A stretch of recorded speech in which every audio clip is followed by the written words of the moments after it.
February 11, 2008. Copyright 2008. The American Conservative: A Great Betrayal by Patrick J. Buchanan. Offering more straight talk. On the Sunday before the Florida primary, John McCain made an arresting prediction. It's a tough war we're in. It's not going to be over right away. There's going to be other wars. I'm sorry to tell you, there's going to be other wars.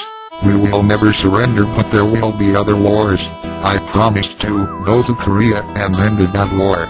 Nixon pledged to end Vietnam with honor. McCain says we may be in Iraq 100 years and warns there's going to be other wars. Take the man at his word. Mimicking the Beach Boys, Barbarian, McCain has joked about bomb Iran and urged the expulsion of Russia from the G8. He wants to expand NATO to bring in Georgia and the Ukraine.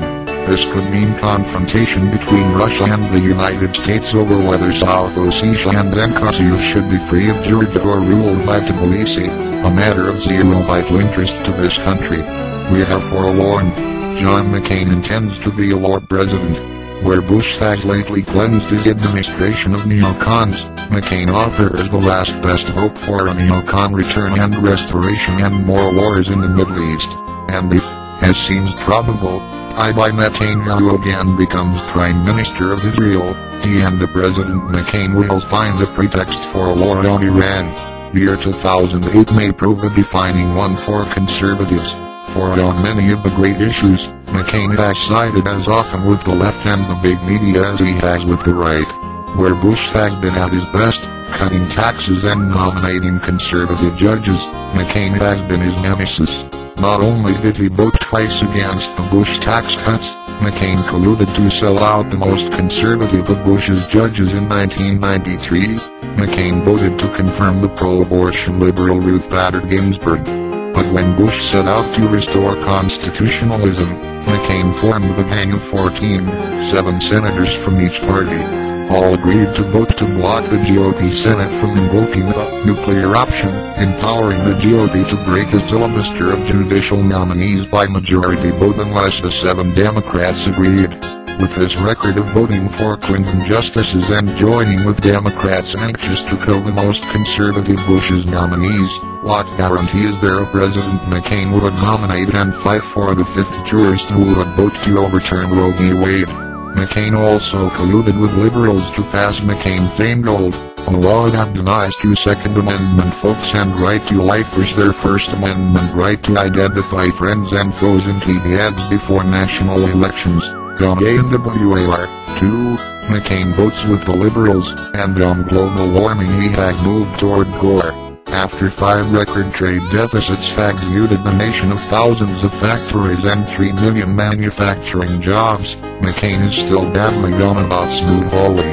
When you study history, he told a Detroit newspaper, every time we've adopted protectionism, we've paid a very heavy price. But what history was McCain talking about?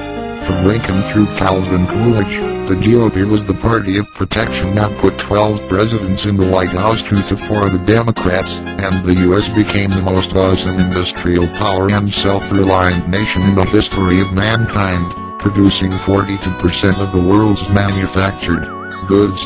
Even Hillary, whose husband passed NAFTA with McCain's support, has begun to question the free trade paradigm and the disastrous results it has produced. On controlling America's borders and halting the invasion through Mexico, McCain collaborated with Senate liberals in the McCain-Kennedy amnesty, which was rejected only after a national uprising.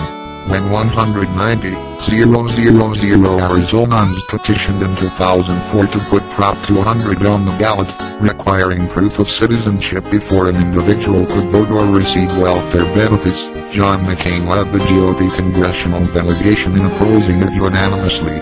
Prop 200 passed with the support of 56% of all Arizona voters and 46% of Hispanics.